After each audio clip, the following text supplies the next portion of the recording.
Hello, welcome back to story nest Telugu. స్వప్న చందమామ కథల్లోకి వెళ్దామా? మనం ఎత్తనపూడి సులోచనారాణి గారి మౌన పోరాటం అనే నవల స్టార్ట్ చేశాం కదా. ఇప్పటివరకు జరిగిన కథ. డాక్టర్ బాలసుందరం వైదేహి గార్ల ఒక్కగానొక్క కూతురు మేధ. అందం, ఆస్తి, తెలివితేటలు అన్నీ కలబోసిన అమ్మాయి. మేధకి వరుసకి అక్కాబావలు రవిచంద్ర, సుహాసిని. మేధ ఒకసారి క్లబ్లో చాలా నెమ్మదిగా ఉండే రజనీకాంత్ని ఏదో విధంగా మేధతో మాట్లాడాలని ప్రయత్నించే ప్రదీప్ని కలుస్తుంది. లాయర్ విజయ్ కూడా మేధని పెళ్లి చేసుకుందామని అనుకుంటాడు. మేధ రజనీల మధ్య స్నేహం పెరుగుతుంది. విజయ్ రవిచంద్ర బెదిరించడంతో రజనీ ఊరు వదిలి వెళ్ళిపోతాడు. అనుకోకుండా మేధ రజనీని బెంగళూరులో కలుస్తుంది. వాళ్ళిద్దరూ కలిసి పెళ్లి చేసుకుందామని నిశ్చయించుకుంటారు. ఇక్కడి నుండి కథ ఇలా ముందుకు వెళ్తుంది. మేధ హైదరాబాద్ వచ్చేసింది. రజనీ కూడా వచ్చేశాడు. అతను ఫోన్ చేశాడు. మేధ ఫోన్ తనే తీసింది. మేధ, నేను వచ్చేశాను అన్నాడు. థ్యాంక్ యూ అంది. అక్కడెవరైనా ఉన్నారా అడిగాడు. నేను ఫోన్ పెట్టేస్తున్నాను. మామీ నా గదిలోకి వచ్చింది. సరే. రజనీ ఫోన్ పెట్టేశాడు. తల్లి తండ్రి దూరంగా డ్రాయింగ్ రూంలో ఉన్నారు. ఎవరో వస్తే మాట్లాడుతున్నారు. మేధ ఫోన్ పెట్టేసి ఒక్క క్షణం ఆగింది. వెంటనే అక్కడికి వెళితే తన ముఖంలో ఆనందం వాళ్ళకి తెలిసొస్తుందేమోనని భయపడింది. మేధ వచ్చిందని తెలియగానే విజయ్ వచ్చాడు. చేతిలో ఎంతో అందంగా నవనవలాడే పెద్ద బొకే ఉంది. ఐ మిస్డ్ యూ మేధ, అతని కళ్ళ నిండా అనురాగం చూపిస్తూ అన్నాడు. మేధ పూలగుత్తి తీసుకుని చిరునవ్వుతో, నిన్ను ఉరితీయాలనిపిస్తోంది విజయ్ అంది. అతను అదిరిపడ్డట్టు చూశాడు. మేధ కళ్ళల్లో చిరునవ్వు చూడగానే తనని తను నిలవరించుకుంటూ, చంపటానికి ప్రేమను మించిన మార్గం లేదు మేధ అన్నాడు. మేధ అతన్నే చూస్తోంది. అతని సంస్కారం, చిరునవ్వు వెనుక ఎంత హిపోక్రసీ ఉందో అర్థమవుతుంది. మేధ సుహాసినికి ఫోన్ చేసింది. రవిచంద్ర తీశాడు. నేను మీతో మాట్లాడను బావగారు. ఎందుకనమ్మా? మీరు నాకు నచ్చని పని చేశారు. అతను ఒక్క క్షణం ఆగాడు. తర్వాత అన్నాడు, నీకు నచ్చని పని నేను సహజంగా చేయను. ఒకవేళ చేసి ఉన్నానంటే అదేదో నీ మంచికే అయి ఉంటుంది. అదేమిటమ్మా అని అతను తర్కించి నిలదీసి అడగలేదు. మేధ చెప్పనూ లేదు. అక్కని పిలుస్తాను అంటూ ఫోన్ పక్కన పెట్టి వెళ్లాడు. మేధ ఆ రాత్రి డైనింగ్ టేబుల్ దగ్గర రజనీ ప్రస్తావన తెచ్చింది. తల్లిదండ్రులకి రజనీని నేను చేసుకుంటాను అని చెప్పేయాలని ఎంతగానో అనిపించింది. కాని తల్లి తండ్రి చాలా సంతోషంగా ఉన్నారు. తండ్రిని బెస్ట్ సర్జన్గా గుర్తించి రాష్ట్రపతి అవార్డిస్తున్నారు. అభిమానులు, టెలిగ్రామ్స్, బంధుమిత్రుల రాకలు, పార్టీలు ఇవ్వటాలు, అందుకోవటాలు. ఈ సమయంలో ఈ వార్త చెప్పి వారి ఆనందం హరించే ధైర్యం లేకపోయింది. డాడీ అంది. ఏమిట్రా అన్నారాయన. మేధ నోటి వెంట మాట రాలేదు. ఆప్యాయత నిండిన ఆయన పిలుపు, వాత్సల్యం నిండిన ఆ చూపులు చూసేసరికి చెప్పాలనుకున్నది పెదవి దాటి రాలేదు. మేధకి తల్లిదండ్రులకి చెప్పాలని ఎంత ఆరాటంగా ఉందో, చెప్పలేని ఆసక్తత కూడా రెట్టింపు పీడిస్తోంది. మర్నాడు సాయంత్రం పరి అంకుల్ వచ్చారు. మేధ ఆయన దగ్గరికి వచ్చి కూర్చుంది. ఆయనకి చెప్పి తండ్రితో చెప్పించాలని నిర్ణయించుకుంది. అంకుల్, ఒక సందేహం తీరుస్తారా? చెప్పు, ఏమిటమ్మా అన్నారాయన. డబ్బున్న తల్లిదండ్రులు తమ పిల్లలని డబ్బుగల వాళ్ళకే ఇవ్వాలని చూస్తారెందుకు? ఆయన క్షణంసేపు మేధ ముఖం తదేకంగా చూసి వివరిస్తున్నట్లుగా చెప్పారు. చూడమ్మా, వజ్రం ఉందనుకో, దానిని బంగారంలోనే పొదిగి నగ చేస్తారు. కాని ఇత్తడిలోనో మట్టిలోనో అమర్చరు కదా. ప్రతి తల్లి తండ్రి తమ బిడ్డలని మాణిక్యాల్లా అపురూపంగా చూస్తారు. వారి జీవితాలని వీలైనంత వరకు జాగ్రత్తగా బంగారం లాంటి వ్యక్తికిచ్చి భద్రపరుచుకోవాలని ఆరాటపడతారు. అది మానవ నైజం. మనిషి ఎప్పుడూ కష్టాలకి దూరంగా ఉండాలని తాపత్రయపడతాడే తప్ప కోరి తెచ్చుకోడు. మేధ ఇక మాట్లాడలేకపోయింది. ఒకసారి తండ్రిని అడిగింది. డాడీ, లైఫ్ సింపుల్గా ఉంటే సుఖం తక్కువగా ఉంటుందా? లేదు, సింపుల్గా ఉంటే సుఖం ఉంటుంది. కానీ సింపుల్గా ఉండటం అంటే చాలా మంది డబ్బు లేకపోవటం అనుకుంటారు. అది తప్పు. నాకు నీ వయసులో ఉండగా ఇలాంటి పిచ్చి ఆలోచనలే ఉండేవి. మనిషి సుఖంగా ఉండాలంటే డబ్బు ఉండాలి. ప్రాపర్టీని గ్లోరిఫై చేసేవాళ్ళంటే నాకు చాలా చిరాకు. మనిషి సుఖానికి డబ్బుండాలి. మనసులు సింపుల్గా ఉండాలి. మాకు డబ్బుంది అనే అహం ఉండకూడదు. మేధకి ఆయన మనసు అర్థమైంది. తన మనసులో ఒంటరితనమే వారికి అర్థం కావటం లేదు. ఎందుకో తెలియదు, చిన్నప్పటినుంచి ఈ ఒంటరితనం అనే భూతం తనని వెంటాడుతూనే ఉంది.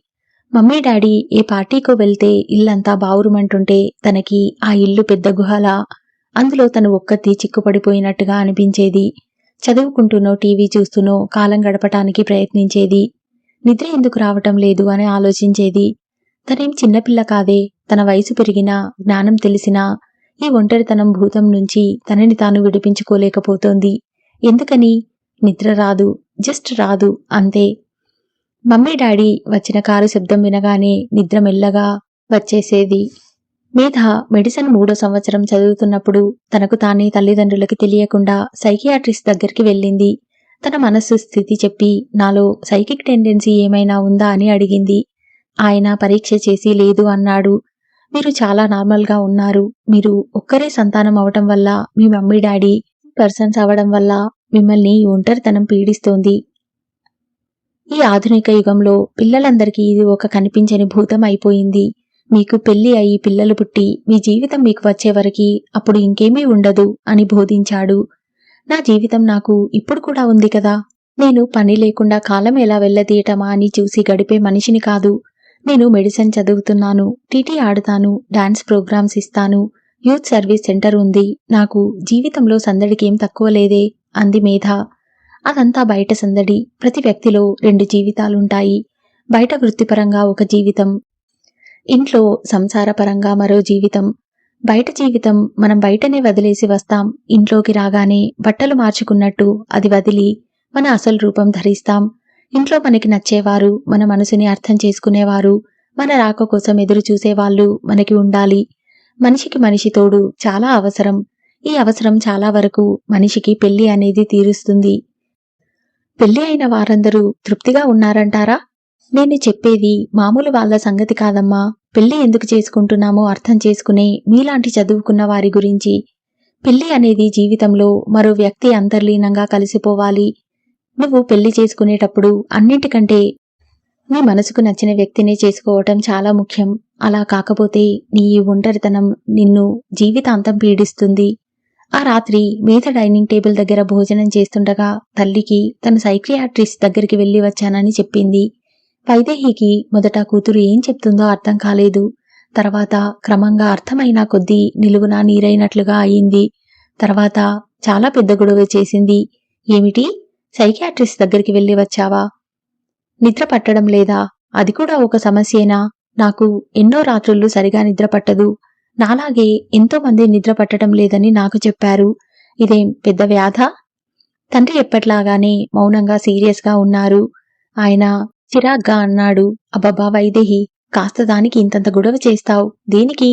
బాబీ తనకి అనిపించిందేదో చేసింది, అయిపోయిందిగా. ఇందులో ఇప్పుడు వచ్చిన నష్టమేముంది? నష్టమేముందా? అసలు మీకు మతి ఉందా? మీకు మనుషుల్ని కత్తులు పెట్టి చీల్చి కుట్టడం తప్ప ఇంకేం తెలియదు.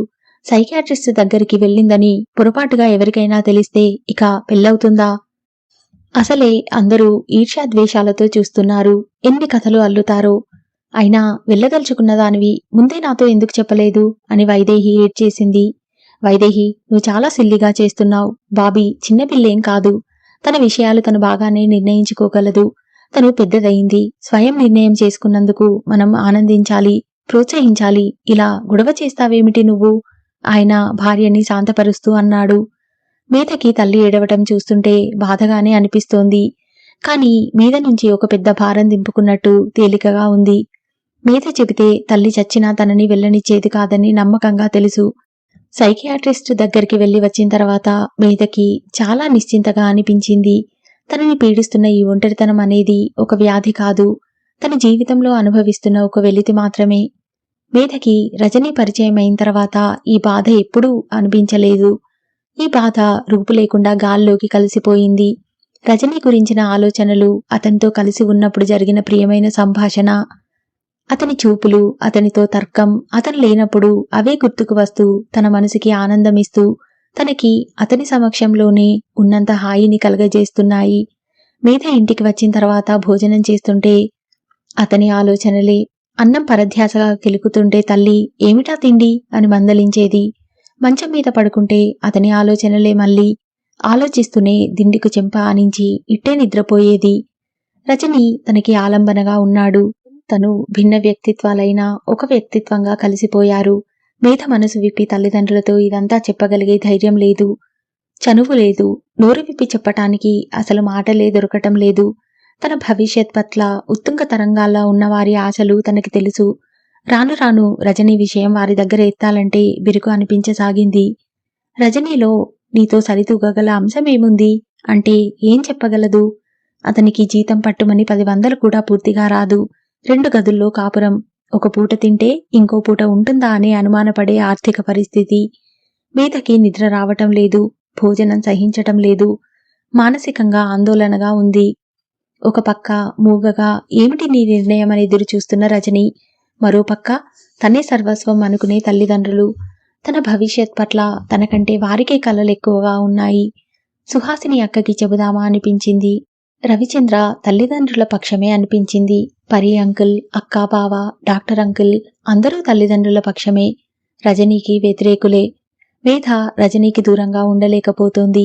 మనసు, శరీరం అతని సన్నిహిత్యం కావాలని తపిస్తున్నాయి.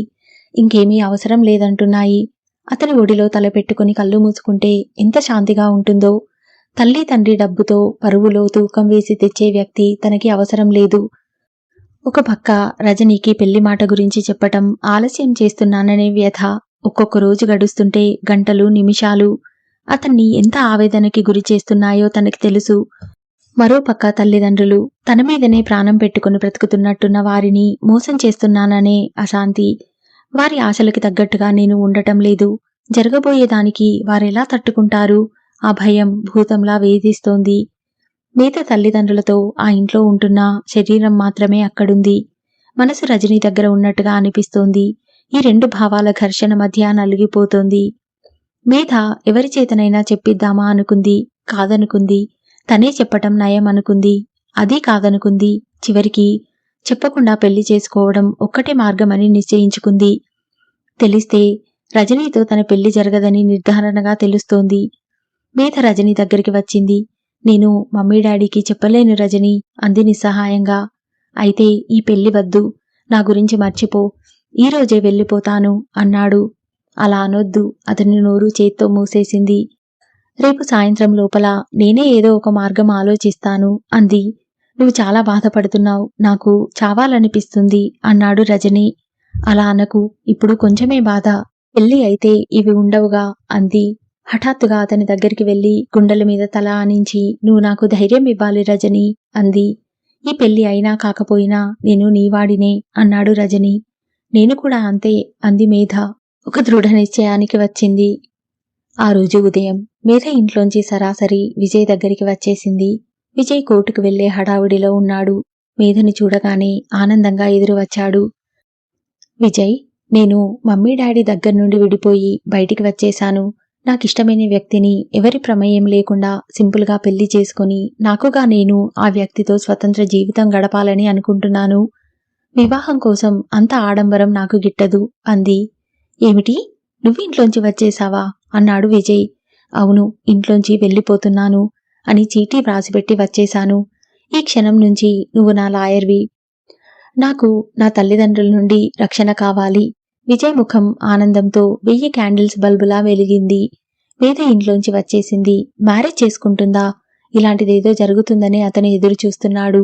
ఆ ప్రదీప్ గొడవ మూలంగా మేధ ఈ నిర్ణయానికి వచ్చి ఉంటుంది.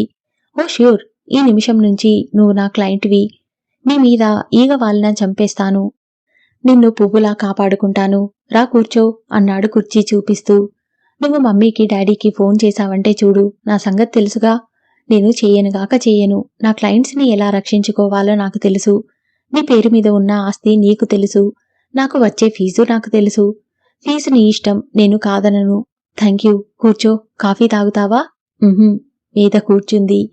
నేను రేపు సాయంత్రంలోగా పెళ్లి చేసుకుంటున్నాను. తర్వాత రిసెప్షన్. ఎలాంటి గొడవ జరగకుండా నాకు రక్షణ కావాలి. షూర్ అన్నానుగా. విజయ్ ఉత్సాహంగా పోలీస్ స్టేషన్కి ఫోన్ చేశాడు. ఇన్స్పెక్టర్ రామనాథమా? నేను లాయర్ విజయ్ని మాట్లాడుతున్నాను. నా క్లయింట్ అయిన మేధ తల్లిదండ్రులకి ఇష్టం లేకుండా పెళ్లి చేసుకుంటోంది. పోలీస్ రక్షణ కావాలి. అవును, ఎలాంటి ప్రమాదమైనా జరగవచ్చు. గూండాలు వచ్చి పెళ్లికి వచ్చిన వారిని తన్నవచ్చు, కత్తులతో పొడవవచ్చు, వధూవరులని ఎత్తుకుపోవచ్చు.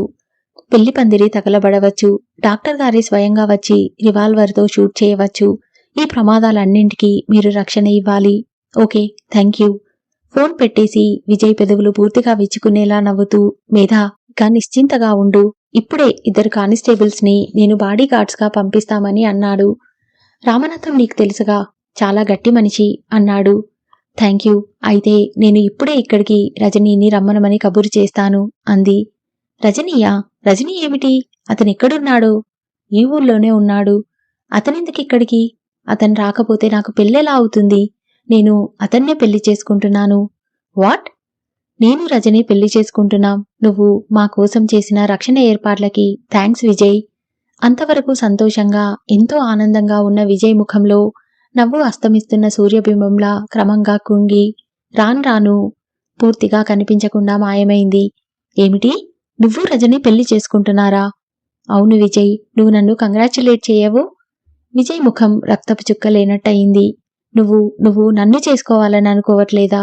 చిచి, నేనెప్పుడైనా అలా ప్రవర్తించానా? అంది మేధ. విజయ్ ఓ గాడ్ అంటూ తలపట్టుకున్నాడు. మేధ చిరునవ్వుతో అంది. విజయ్, థ్యాంక్ గాడ్, నా జీవితంలో ఇలాంటి అవసరం వస్తుందని, నాకు అండగా ఉండాలి అనే కాబోలు నువ్వు లాయర్వి అయ్యావు. నా జీవితంలో ఇలాంటి సంఘటన ఎదురవుతుంది అని తెలిసి జన్మలో చచ్చినా లా చదివేవాణ్ణి కాదు. ఇంతలో కాలింగ్ బెల్ మోగింది. విజయ్ వెళ్లి తీశాడు. ఎదురుగా 2 కానిస్టేబుల్స్ కనిపించారు. సార్, రంగనాథం గారు పంపించారు. మేధ అనే అమ్మాయికి బాడీగార్డ్స్ గా ఉండాలట కదా? విజయ్ ముఖంలో ఏడుస్తున్న నవ్వు కనిపించింది. వచ్చేశారా అప్పుడే? అన్నాడు. మేధ లేచి వారిని పరిచయం చేసుకుంది. విజయ్ నెత్తిన చెయ్యి పెట్టుకుని కూర్చున్నాడు. ఎంత దురదృష్టం, ఎంత విచిత్ర సంఘటన. తను పెళ్లి చేసుకోవాల్సిన అమ్మాయి తన దగ్గరికి వచ్చి ఇంకొకరిని పెళ్లి చేసుకుంటున్నాను, నువ్వు నా లాయర్వి అంది. తను తనకి తెలియకుండా చక్కటి బందోబస్తు పకడ్బందీగా ఏర్పాటు చేయించాడు. ఇప్పుడు తను కూడా ఏం చేయలేడు. ఇదే క్షణం ముందు తెలిస్తే రజనీని కాళ్ళు చేతులు విరక్కొట్టించేవాడు, లేకపోతే మేధని ఎత్తుకుపోయేవాడు. ఇప్పుడు తనేం చేయలేడు. తనే మేధ రజనీలకి ఒక రక్షణ కవచం ఏర్పాటు చేశాడు. నాకన్నీ తొందరే, నా అంత ఫూల్ ఈ ప్రపంచంలో ఎవ్వరూ ఉండరు అతను తిట్టుకున్నాడు. మేధ రజని వివాహం చేసేసుకున్నారు. ఆనంద్ ఒక మార్గం చెప్పాడు. మేమిద్దరం వివాహం చేసుకుంటున్నాం, మీరు వచ్చి ఆశీర్వదించండి. ఇట్లు మేధా రజని అనే శుభలేఖలు ప్రింట్ చేయించి అందరికీ పంపించాడు. అందరికీ పంపినట్టే మేధ తల్లిదండ్రులకి పంపించాడు. మేధకి అది ఇష్టం లేదు, అయినా అంగీకరించింది. అంతకంటే గత్యంతరం లేదు. పెళ్లి అయిన తర్వాత ఎక్కడుండాలి, ఎలా తినాలి, చదువు మాట ఏమిటి అని వేధిస్తున్న ప్రశ్నలన్నిటికీ మేధ పక్కకి తోసేసింది. ఏమో, అవేం నాకు తెలియవు, వాటికి ప్రాధాన్యత లేదు. ఇప్పుడు పెళ్లి ఒక్కటే ముఖ్యం, అది జరిగి తీరాలి. తను కళ్ళు మూసుకొని నా ఇష్టం అనే సముద్రంలోకి దూకుతోంది. ఈత వస్తే బ్రతికి బయటపడుతుంది, లేకపోతే ఏమో. మేధ ఆ పైన ఆలోచించదలుచుకోలేదు. ఆలోచనల కంటే వాటిని ఎదుర్కోవటం ఒక్కటే పరిష్కారం అని అనిపించింది. పెళ్లి టైం దగ్గర పడింది. చాలా కొద్దిమందే వచ్చారు. ఆనంద్ ఫ్రెండ్స్ వచ్చారు, రోహిణి వచ్చింది. సాయంత్రం అయింది. పార్టీ మొదలైంది. మేధ పాలిపోయిన ముఖంతో నిలబడింది. ఒక్కొక్కరే వస్తున్నారు. ఇంతమంది వస్తారని మేధ అస్సలు అనుకోలేదు. అందరి కళ్ళలో కుతూహలం, ఆశ్చర్యం, వినోదం. కొంతమందిలో రాక్షసానందం. అందరూ రజనీని ఏగాదిగా నగశిఖ పర్యంతం పరీక్షగా చూస్తున్నారు. గుసగుసలాడుతున్నారు, నవ్వుకుంటున్నారు. ఆ క్షణంలో మేధ తన బ్రతుకు నవ్వుల పాలు చేసుకుని తల్లిదండ్రుల జీవితాల్ని అపహాస్యం చేశానా అనిపించింది. మేధకి గుండెలు వేగంగా కొట్టుకుంటున్నాయి. డాడీ ఎక్కడా? పోలీసుల్ని తీసుకువస్తున్నారా? రివాల్వర్ తెస్తున్నారా? మా ఇద్దరిని షూట్ చేస్తారా? ఇది జరిగిన తర్వాత చేయకుండా ఉంటారా?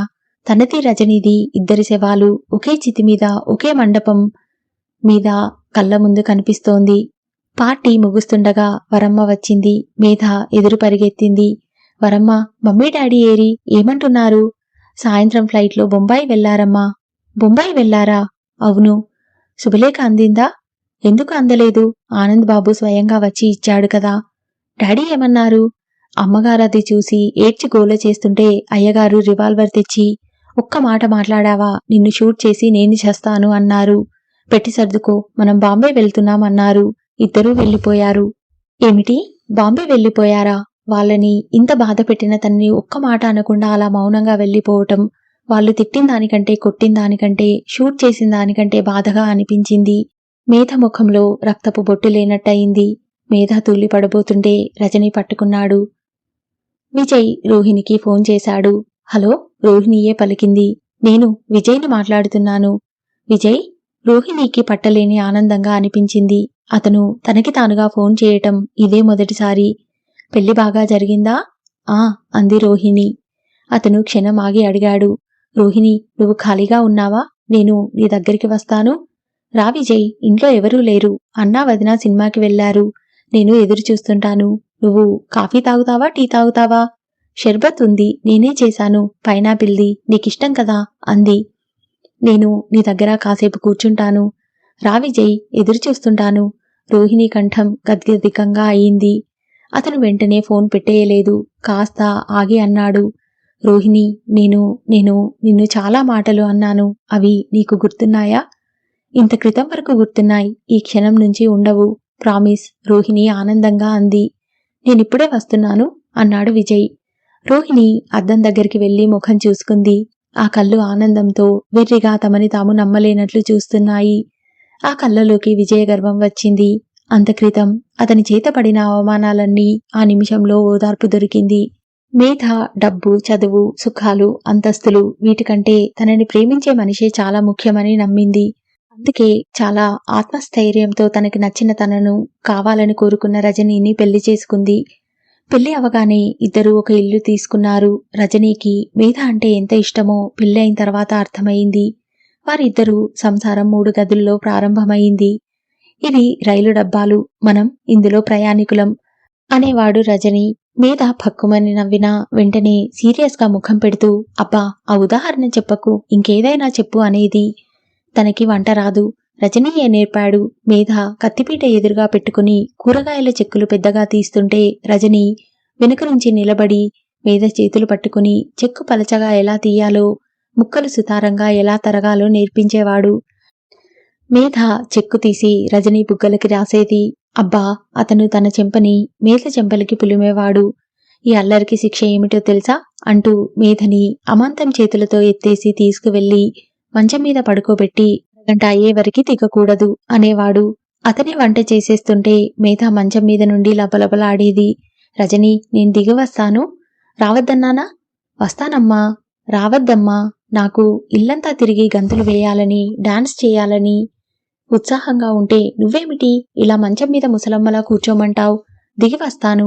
రజనీ, ప్లీజ్. నువ్వు అల్లరి చేస్తావు, పని చేయవు. ఆకలి వేస్తే బాబీకి పాపం ఎలా? దగ్గర అమ్మ కూడా లేదు, అన్నం పెట్టాలి కదా. మేధకి తల్లి గుర్తుకు వచ్చింది. అమ్మా నాన్న బాంబే నుంచి ఇంకా రాలేదు. సుహాసిని అక్క రవిచంద్ర బొంబాయి వెళ్లారట. సుహాసిని తిడుతూ ఉత్తరం రాసింది. మేధ, ఎందుకిలాంటి పిచ్చి పని చేశావో నాకు అర్థం కావటం లేదు. పెద్దమని పెద్దనాన్నని చూస్తుంటే కడుపు చెరువు అవుతోంది. ఆ రజని నిన్ను తెలివిగా వల్లోకి లాగాడని అనిపిస్తోంది. మీ అమ్మ పూజలు, వ్రతాలు అంటూ ఆలోకంలో పడింది. డాడీ మాత్రం పాషాణంలా తయారయ్యారు. ఆయన్ని ఆవేదన కార్చిచ్చులా దహిస్తోంది. నిన్ను పన్నెత్తి పరుషంగా ఒక్క చిన్న మాట కూడా అనటం లేదు. తన బాధ ఎవరికీ తెలియనీయటం లేదు. డాడీ ఉద్యోగానికి రిజైన్ చేసేశారు. ఈ రజని ఎక్కడ్నుంచి ఊడిపడ్డాడు? మనమందరం ఎంత సంతోషంగా ఉన్నాం. నీ పెళ్లి గురించి మేమంతా ఎన్ని కలలు కన్నాం. ఎందుకిలా చేశావు మేధ? ఆ ఉత్తరం చదువుతుంటే కళ్ళలో నీళ్లు వచ్చాయి. ఎందుకీ పని చేశావని నిలదీస్తోంది అక్క. సుహాసినికి చెప్పేటందుకు తన దగ్గర జవాబు లేదు. రజనీలో తనకి ఏం లభించిందో వాళ్ళెవరికి చెప్పినా అర్థం కాదు. ఇది తన మనోగతం. ఇంకోరికి చెప్పేది, పంచుకునేది, వివరించేది, సంజాయిషి ఇచ్చేది కానే కాదు. మేధ ధైర్యం చేసి బొంబాయి తండ్రికి ఫోన్ చేసింది. ఆయన ఫోన్ తీశారు. హలో డాడీ, నేను బాబీని. మేధ చెబుతూనే ఉంది. ఆ కంఠస్వరం పేరు వినగానే అవతల ఠక్కున ఫోన్ పెట్టేసిన శబ్దం అయింది. మళ్ళా చేసింది. ఇంకెవరో తీశారు. బాలసుందరం గారు లేరు అని చెప్పారు. వైదేహి గారు కావాలి అంది. ఒక్క క్షణం అని ఆ వ్యక్తి వెళ్లి తిరిగి వచ్చి ఆమె కూడా లేరు అన్నాడు. మేధకి అర్థమైంది. కళ్ళ నీళ్లు బిగపట్టుకుని ఈ మెసేజ్ ఇస్తారా అంది. చెప్పండి అన్నాడు. Mummy, daddy, I love you both. నన్ను క్షమించమని అడగటం లేదు, అర్థం చేసుకోమని అర్థిస్తున్నాను. వివరంగా ఉత్తరం రాస్తున్నాను. బాబీ. ఆ రాత్రి కూర్చొని ఉత్తరం వ్రాసింది. డాడీ, నేను చేసిన ఈ పని మిమ్మల్ని ఎంత గాయపరిచిందో నాకు తెలుసు. నేను కారణం లేకుండా ఏ పని చేయనని మీరు నా చిన్నప్పటినుంచి నా తరపున మమ్మీతో వాదిస్తుండేవారు కదా. ఆ మాట ఇప్పుడు ఒక్కసారి గుర్తు చేసుకోండి. డాడీ, రజని అంటే నాకు చాలా ఇష్టం ఏర్పడింది. అతని చదువు, ఆర్థిక స్థితి పెళ్లి చేసుకోవడానికి నాకు అడ్డు అనిపించలేదు. నా పట్ల మీరు పెట్టుకున్న ఆశలు నాకు తెలుసు. మీరు మీ అల్లుడిగా మీ అంతట మీరు అంగీకరించలేరు అని అర్థం చేసుకున్నాను. మొదట నేను నా భర్తగా స్వీకరిస్తే తర్వాత మీరు నా భర్తగా గౌరవిస్తారని ఆశపడ్డాను. డాడీ, మమ్మీ, మీ ఇద్దరిని నేనొక్కటే అడుగుతున్నాను, జవాబు చెప్పండి. చిన్నప్పటినుంచి మీ ఇద్దరూ నాకు స్వతంత్రం ఇచ్చి పెంచారు. నాకిష్టమైన గౌన్లు వేసుకోమని, నాకిష్టమైన చదువునే చదువుకోమని, చివరికి ఫ్రెండ్స్ విషయంలో కూడా నాకిష్టమైన వారినే ఎన్నిక చేసుకుంటే ఈ అన్ని విషయాల్లో నన్ను మీరు ప్రోత్సహించి అభిమానించారే తప్ప విసుక్కోలేదు.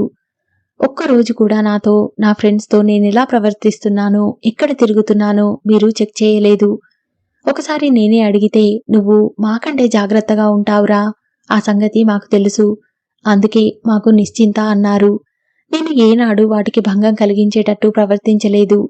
ఈ పెళ్లి విషయంలో కూడా నేను అలాంటి పని చేయలేదని మీరు రజనీని దగ్గరగా గమనిస్తే అర్థమవుతుంది.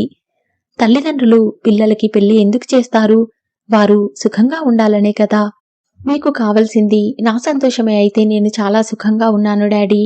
నేను మీరు కోరిన వ్యక్తిని చేసుకుని జీవితాంతం బాధపడే కంటే స్వతంత్రించి నా ఇష్టం వచ్చిన వ్యక్తిని చేసుకుని ఆనందంగా ఉండటం మంచిది అనుకున్నాను. వైవాహిక జీవితంలో ప్రేమానురాగాలు లేకపోతే మిగతావి ఎన్ని విన్నా వెల్తిగానే ఉంటుంది అని మీరే ఎప్పుడు అనేవారు కదా డాడీ. నేను మీకు చెప్పకుండా స్వతంత్రించి ఈ పెళ్లి చేసుకుని మీకు బాధ కలిగించాను, నిజమే. కానీ ఒక్కటే అడుగుతున్నాను, మీకు గుర్తుందా? టీటీకి మొదటిసారి టోర్నమెంట్స్కి పేరు ఇచ్చి సెలెక్ట్ అయిన తర్వాత మీకు చెప్పాను. మెడిసిన్ ఎంట్రన్స్ వ్రాసి సీటు వచ్చిన తర్వాత మీకు చెప్పాను. మీ పరుగుతో లంచం ఇచ్చో సీటు రావటం నాకిష్టం లేదు. ఆ రోజున మీరు ఎంత మెచ్చుకున్నారు. ప్రేమగా నా వీపు తట్టి బ్రేవ్ గర్ల్ అన్నారు. నా స్వయం నిర్ణయాన్ని ప్రశంసిస్తూ I'm proud of you my baby అంటూ అందరికీ ఎంతో ఆనందంగా చెప్పారే. నేను ఈ పెళ్లి చేసుకుని మీ నుంచి ఎక్కడికి వెళ్ళిపోలేదు డాడీ. నా వైవాహిక జీవితం కాస్త కుదుట పడిన తర్వాత వచ్చి స్వయంగా మిమ్మల్ని తీసుకువచ్చి నేనెంత ఆనందంగా ఉన్నానో చూపించాలని అనుకున్నాను. మమ్మీ, డాడీ, నా ఇష్టం వచ్చిన వ్యక్తిని చేసుకుని ఆనందంగా ఉన్నాను. నేను సంతోషంగా ఉండటమే మీకు ముఖ్యమైతే నన్ను స్వీకరించండి. నేను ఫోన్ చేస్తే పలకండి డాడీ, మాట్లాడండి. కనీసం నన్ను తిట్టి అయినా మీ కోపం శాంతపరుచుకోండి. ఇట్లు మీ మేధ. మేధ ఆ ఉత్తరం రాసి కవర్లో పెట్టి అంటిస్తూ అనుకుంది. నేను వాళ్ళని చాలా బాధ పెట్టాను. వాళ్ళ బాధ నేనే అర్థం చేసుకుని సహనంతో వారికి దగ్గరై వారిని నా దగ్గరికి తీసుకోవాలి. వాళ్ళ ఆపేక్ష, అంతఃకరణలు లేకపోతే నేను ఈ వైవాహిక జీవితం కూడా ఆనందంగా గడపలేను. ఈ పెళ్లి నన్ను వారి నుంచి విడదీయలేదని, రజనీ నన్ను నా నుంచి కొల్లగొట్టలేడని వారికి అర్థమయ్యేలా చేస్తాను, చేసి తీరుతాను. వాళ్ళని వీలైనంత త్వరగా ఈ బాధ నుంచి విముక్తి చెందేలా చేయాలని. వాళ్ళకి నేనంటే ఎంత ప్రాణమో నాకు తెలుసు. వారిద్దరూ అనుభవిస్తున్న ఈ ఒంటరితనం నాకు గుర్తు వస్తుంటే నాకే చాలా బాధగా ఉంది అనుకోసాగింది. తండ్రి దగ్గర నుంచి ఇంకా జవాబు రాలేదు. పరి అంకుల్ కూడా ఊర్లో లేరు. భార్యకి కీళ్లవాతం ఎక్కువైంది. ఆవిడని వేడినీటి ఊటల్లో స్నానం చేయించటానికి నార్త్ వెళ్లారు. ఆయన వస్తే తనకి సులభం అవుతుంది. మేధ ఆయన రాక కోసం కూడా వేచి చూస్తోంది. తన పెళ్లికి ఆయన తప్పక సమర్థిస్తారని మేధకి తెలుసు. ఆయనే కనుక ఊళ్ళో ఉంటే అసలు ఇంత సమస్య ఉండేది కాదేమో. రజనీ దగ్గరికి వచ్చి మేధ కళ్ళ ముందు చెయ్యి ఆడిస్తూ, అల్లరి అమ్మాయి ఇలా ఒక్కసారిగా మూగ అమ్మాయి అయిపోయిందేమిటి అన్నాడు.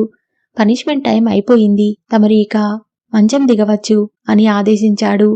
మేధ మంచం మీద నుంచి దిగింది. వెంటనే వెనుక నుంచి అతని మెడ చుట్టూ చేతులు వేసి భుజం మీద తల దాచుకుంది. మమ్మీ డాడీ గుర్తు వచ్చారు కదూ అన్నాడు. మేధ మాట్లాడలేదు. కళ్ళలో చెవ్వున వచ్చిన నీళ్లు మూసుకున్న రెప్పల మధ్య నుంచి జారసాగినాయి. రజని మేధని చెయ్యి పట్టి తన ముందుకి లాక్కున్నాడు. కన్నీళ్లతో తడిసిన కళ్ళని చూశాడు. ఒక పని చేద్దామా అన్నాడు. ఏమిటది? నవ్వుతూ అంది. ఆ నవ్వు మనసులో ఉన్న బాధని కన్నీటి తెర అడ్డువేయాలని చేస్తున్న ప్రయత్నంలా ఉంది. బట్టలు సర్దుకో, నేను నిన్ను తీసుకెళ్లి మీ మమ్మీ డాడీ దగ్గర దించేసి వస్తాను. దించేసి నువ్వేం చేస్తావ్? ఏం చేస్తాను? వెళ్ళిపోతాను. ఎక్కడికి? ఎక్కడో దూర తీరాలకి, ఎవరూ లేని ఒంటరి ప్రదేశాలకి. ఛీ! మీద అతని నోటిని గట్టిగా మొదట చేత్తో మూసేసింది. తర్వాత పెదవులతో నొక్కింది. ఇలాంటి వెధవ మాటలు ఇంకెప్పుడు అనకు. అన్నావా ఏం చేస్తానో తెలుసా? చెవి పట్టుకుంది. తెలుసు, చంపేస్తావ్. బాబోయ్, చెవి వదులు, నొప్పి. చెవి వదిలింది. అతని గుండెల్లో తల దాచుకుంది. నిన్ను వదిలేయటానికి నేను నీ దగ్గరికి రాలేదు. I love you. నీకెలా ఉంది రజని ఈ జీవితం? అంది. నాకా?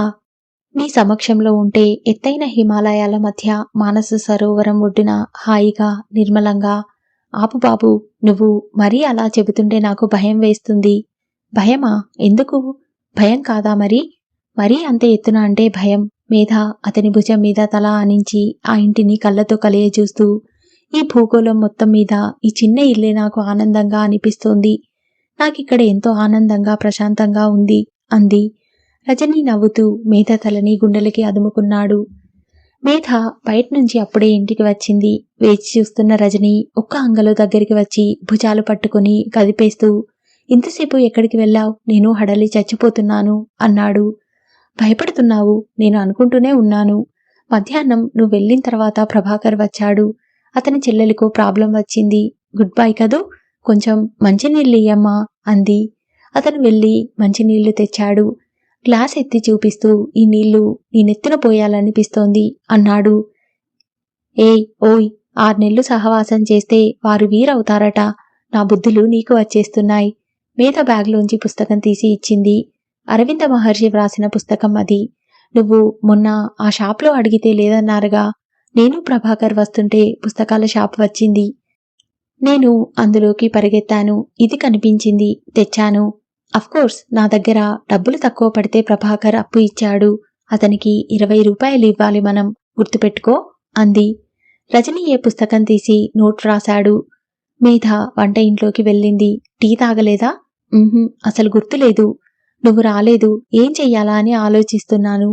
పారిపోవాలనే ఆలోచనలు వచ్చాయా? రాలేదు. వెరీ గుడ్ అంది. మేధ క్షణంలో టీ కలిపి తీసుకువచ్చింది. ఇద్దరూ తాగుతుండగా రజని అడిగాడు, ప్రభాకర్ చెల్లెలకేమైంది? చదువు కోసం సుమతిని ఈ ఊళ్ళోనే హాస్టల్లో ఉంచారు.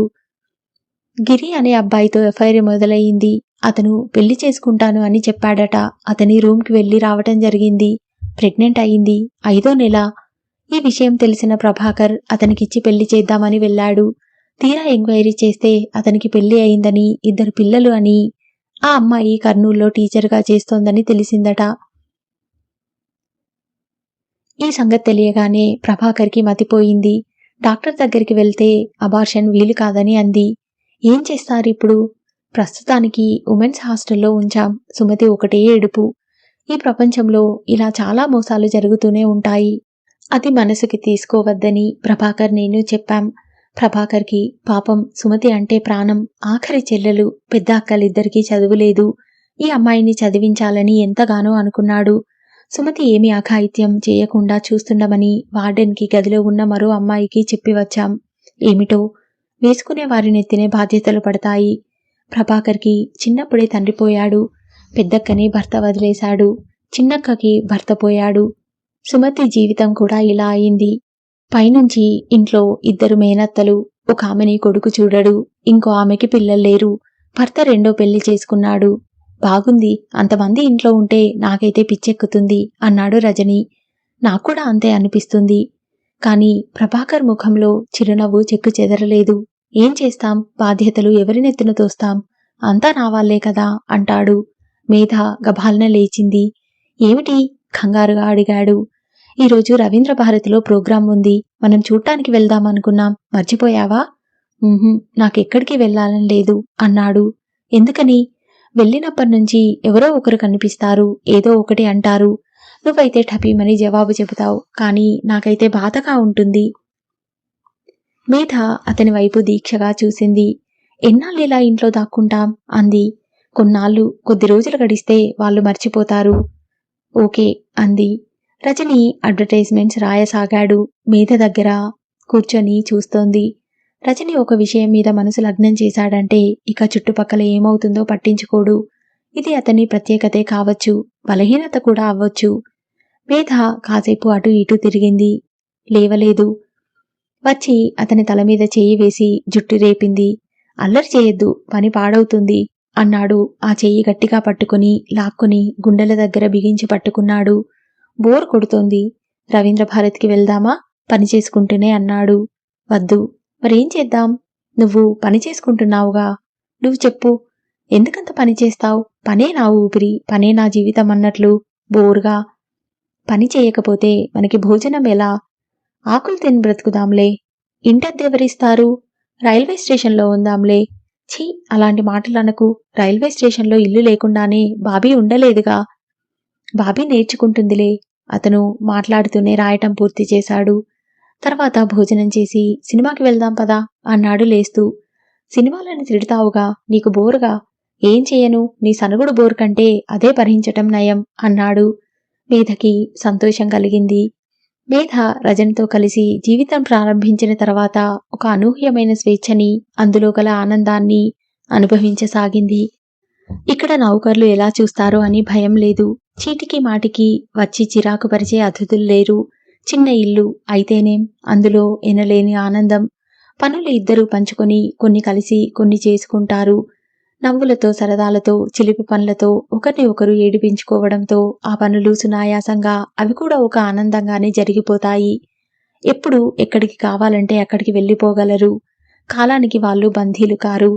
స్లేవ్లా వాళ్ళ దగ్గర వినయంగా ఎదురు చూస్తుంటుంది. ఒకరిని విడిచి ఒకరు ఎక్కువసేపు ఉండలేరు. అదే విజయ్ అయితే మై గాడ్, క్షణాలు నిమిషాలు ఖచ్చితంగా అమలుపరచాలి, లేకపోతే చంపేస్తాడు. మేధ వివాహం అయిన 10 రోజులకే విజయ్ వివాహం రోహిణితో జరిగింది. చాలా ఆడంబరంగా, ఎవరూ ఊహించనంత గొప్పగా అయింది. రోహిణి శరీరం అంతా నగలతో ముంచెత్తాడు. కంచి నుంచి 15,000 పైగా చేసే జరీ ముద్దలాంటి చీర స్పెషల్గా తెప్పించాడు. పేపర్లలో రిసెప్షన్ తాలూకు ఫోటోలు పడ్డాయి. రోహిణి హనీమూన్ వెళ్లే ముందు మేధకి ఒక టెలిగ్రామ్ ఇచ్చింది. I'm very very happy, thanks to you, many many special thanks to Rajani. మధ్యలో నాకెందుకు థ్యాంక్స్ అన్నాడు రజని. అదే అంతేలే, నేను నిన్ను చేసుకోకపోతే తనకి విజయ్ని చేసుకునే అవకాశం వచ్చేది కాదని అర్థం అంది. ఓహో అన్నాడు రజని. మేధ హఠాత్తుగా అతని నడుం చుట్టూ చెయ్యి వేసి అతని పొట్టలో తలదాచుకుంది. నేను చాలా సంతోషంగా ఉన్నాను. విజయ్ రోహిణి ఆనందంగా ఉండటం నాక్కూడా సంతోషంగా ఉంది అంది. వారం రోజుల తర్వాత కాలింగ్ బెల్ మోగింది. రజని వెళ్లి తలుపు తీశాడు. ఆ రోజు ఉదయమే మేధ డాక్టర్ దగ్గరికి వెళ్లి వచ్చింది. లేడీ డాక్టర్ కూడా నిర్ధారణ చేసింది. మేధ తల్లి కాబోతుంది. రజని ఇది వినగానే అమాంతం చేతులతో ఎత్తేశాడు. ఎలా అనిపిస్తుంది అంది నవ్వుతూ. చాలా ఆనందంగా, చెప్పలేకపోతున్నాను అన్నాడు. అతను మేధని కూర్చోబెట్టి ఒడిలో తలపెట్టుకున్నాడు. అమ్మో, మనకి ఒక కుటుంబం ఏర్పడుతోంది. లాభం లేదు, నేను డబ్బు సంపాదించాలి. నీ గారాబం కాస్త తగ్గించు, మరీ సోమరిపోతువైపోతున్నావు అన్నాడు. మేధ పక్కున నవ్వింది. బాధ్యత గల గృహస్థుగా మాట్లాడకు, నాకు బోర్ కొట్టేస్తుంది. పిల్లలు పుట్టినా ఎదిగినా మనం మాత్రం ఇలాగే నవ్వుతూ తుల్లుతూ ఉండాలి అంది. ఇంతలో కాలింగ్ బెల్ మోగనే మోగింది. రజని లేచి చెరిపిన జుట్టుని వేళ్లతో సరిచేసుకుంటూ వెళ్లి తలుపు తీశాడు. గుమ్మంలో ఎదురుగా ప్రభాకర్ కనిపించాడు. నేను మిమ్మల్ని డిస్టర్బ్ చేయడం లేదు కదా? వాళ్ళ ఇద్దరు ముఖాలు చూస్తూ అన్నాడు. అంది మేధ. ప్రభాకర్ 2 చేతుల్లో సంచులున్నాయి. అవి తెచ్చి లోపల పెట్టాడు. ఒక సంచి నిండా తాజాగా నవనవలాడుతున్న కూరలు, మరో సంచి నిండా దానిమ్మకాయలు, బత్తాయిలు, సపోటాలు ఉన్నాయి. మా దొడ్లోవి మీకు తాజావి దొరకవుగా. సుమతి కోసం మా అక్క సున్నుండలు చేసింది, మీక్కూడా తెచ్చాను. మీకు ఇష్టమేనా అన్నాడు. మేధ తల ఊపింది. మేమిప్పుడు సెలబ్రేషన్స్లో ఉన్నాం. అసలు నేను స్వీట్స్ తీసుకురావడానికి వెళ్ళాలి అనుకుంటున్నాను. ఇంతలో మీరే వచ్చారు అన్నాడు రజని. సెలబ్రేషనా? ఏమిటి విశేషం అన్నాడు ప్రభాకర్. మేధ రజని ఇద్దరూ ముఖాలు చూసుకున్నారు. నేను తండ్రిని కాబోతున్నాను అన్నాడు రజని. నిజంగానా? కంగ్రాచ్యులేషన్స్. ప్రభాకర్ స్వీట్స్ తనే స్వయంగా తీసి రజనీకి, మేధకి ఇచ్చాడు. ఈ శుభవార్త తెలుసుకున్న మొదటి వ్యక్తి మీరే. మేధ అతనికి ఒకటి తీసి ఇచ్చింది. అరెరే, నిజంగానా?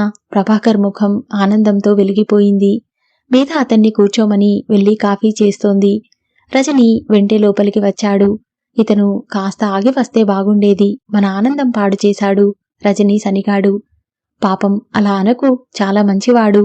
అనుకోకుండా మనకి స్వీట్స్ కూడా తెచ్చాడు కదా అంది. మేధ కాఫీ తీసుకుని వెళ్ళబోతుంటే రజని చెయ్యి పట్టి లాగి ఆపు చేశాడు. ఏమిటి అంది. నీకు మంచివాళ్ళంటే చాలా ఇష్టమా? అవును. ఏం లేదులే, నేను అంత మంచివాడిని అవునా కాదా అని బేరీజు వేసుకుంటున్నాను. మేధ అతని ఛాతీ మీద చేయి ఆనించింది. నువ్వు మంచివాడివే అయి ఉంటావు. మంచితనం నన్ను అయస్కాంతంలా ఆకర్షిస్తుంది. లేకపోతే నేను దగ్గరగా రాను, నిన్ను పెళ్లి చేసుకోను అని వెళ్ళిపోయింది. తను కూడా వెళ్తే ఎక్కడా కబుర్లలో అతను కూర్చుంటాడునని రజని వంట ఇంట్లోనే ఉండిపోయాడు. మేధా ప్రభాకర్ల మధ్య అతను కాఫీ తాగుతుంటే సుమతి కబుర్లు వచ్చాయి. అతను ఆందోళన నిండిన స్వరంతో చెప్పాడు. సుమతిని చూస్తే నాకు భయంగా ఉంది. దానికి ధైర్యం చెప్పడం కష్టంగా ఉంది. తను మోసపోయానే అని దుఃఖంలో నుంచి ఎంత చెప్పినా బయటపడలేకపోతోంది. హాస్టల్లో ఉంచవద్దని తీసుకువెళ్లిపోమని వార్డెన్ ఉత్తరం రాసింది.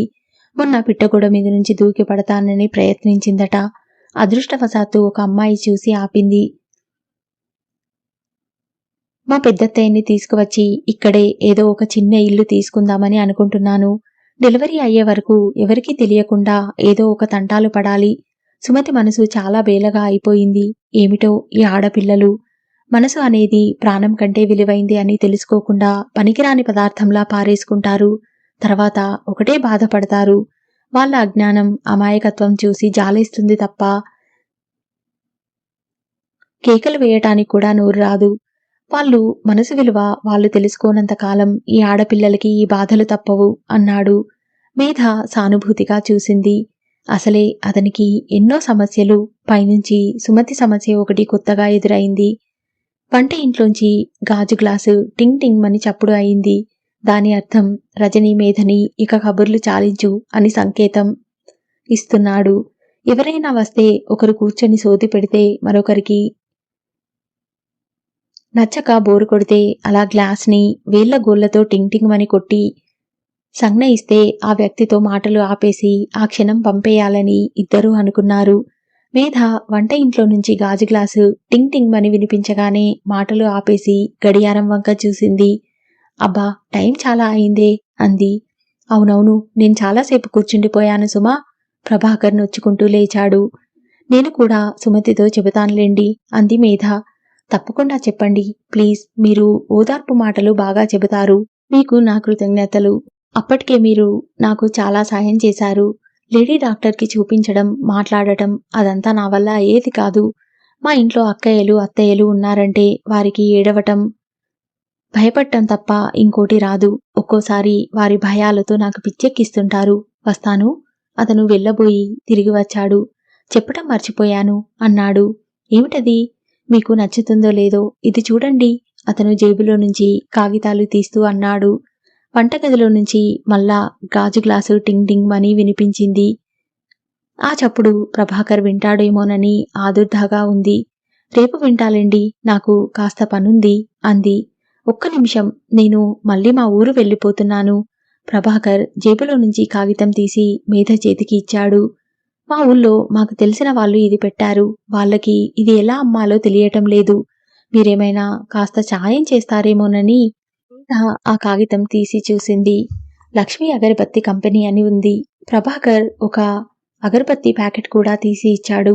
పాపం వాళ్ళకి ఏం చేయాలో తెలియటం లేదు. నేను మీ సంగతి చెప్పాను. మీరేమైనా అడ్వర్టైజ్మెంట్ వ్రాసి ఇస్తే వాళ్ళకేదైనా మేలు జరుగుతుందేమో. అఫ్కోర్స్ డబ్బు దగ్గర మీరేమీ మొహమాట పడనవసరం లేదు. మీరెంత చెబితే అంత. వాళ్ళు నా మాటని కాదనరు. వాళ్ళది పాపులర్ అయితే చాలు అన్నాడు. రజనీ, మేధ కేక పెట్టి పిలిచింది. రజనీ వచ్చాడు. ఇదిగో చూడు, అగరబత్తి అడ్వర్టైజింగ్. ఆలోచించాలి అన్నాడతను తీసుకొని చూస్తూ. మీకేదైనా అడ్వాన్స్ కావాలంటే ప్రభాకర్ జేబులో నుంచి 500 రూపాయల నోట్లు అక్కడ పెట్టాడు. ఇప్పుడేం వద్దులేండి అంది మేధ మొహమాటంగా. ఉండనియండి అన్నాడు ప్రభాకర్ బలవంతం చేస్తూ. అయ్యో, మీకు 20 రూపాయలు ఇవ్వాలి. మేధ గుర్తుకు వచ్చి చటుక్కున పరిగెత్తి వెళ్లి తెచ్చి ఇచ్చింది. ఆ రోజున పుస్తకాల షాపులో తీసుకున్నాను అంటూ ఇచ్చింది. భలేవారే, 20 రూపాయలు ఇవ్వాలా? అదేం పెద్ద మొత్తమని అన్నాడు ప్రభాకర్. 20 రూపాయలు పెద్ద మొత్తం కాదా? మేధ ఆ నోటును చూస్తూ నాకిది చాలా పెద్ద మొత్తంలా కనిపిస్తోంది అంది. జోక్ చేస్తున్నారు మీరు. లక్షలు ఆర్జించే బాలసుందరం గారి అమ్మాయి మీరు. మేధ ముఖంలో నవ్వు తగ్గింది. మేధ ఇప్పుడు సరిగ్గా సంపాదన లేని రజనీ భార్య. అది మర్చిపోతున్నారు మీరు అన్నాడు రజనీ. ప్రభాకర్ ఇద్దరినీ మార్చి మార్చి చూశాడు. డబ్బు లేదనే బాధ నాకు ఈ ఇంట్లో ఏం కనిపించటం లేదే. 20 రూపాయలు కాదు, 1,00,000 రూపాయల్ని కూడా తృణప్రాయంగా చూసే ఇల్లు ఇది. వస్తాను. సారీ, మిమ్మల్ని డిస్టర్బ్ చేశాననుకుంటా అని వెళ్ళిపోయాడు. మేధా రజనీలు ఇలాగే ఆనందంగా ఉంటారా? మేధా వాళ్ళ తల్లిదండ్రులు మేధని అంగీకరిస్తారా? ఏం జరుగుతుంది అనేది నెక్స్ట్ పార్ట్లో విందాం. ఇంకా ఇలాంటి మంచి నవలలు వినాలని ఉంటే నా ఛానల్ని సబ్స్క్రైబ్ చేయండి. ఈ వీడియో కనుక మీకు నచ్చితే షేర్ చేయండి, లైక్ చేయండి. Thank you.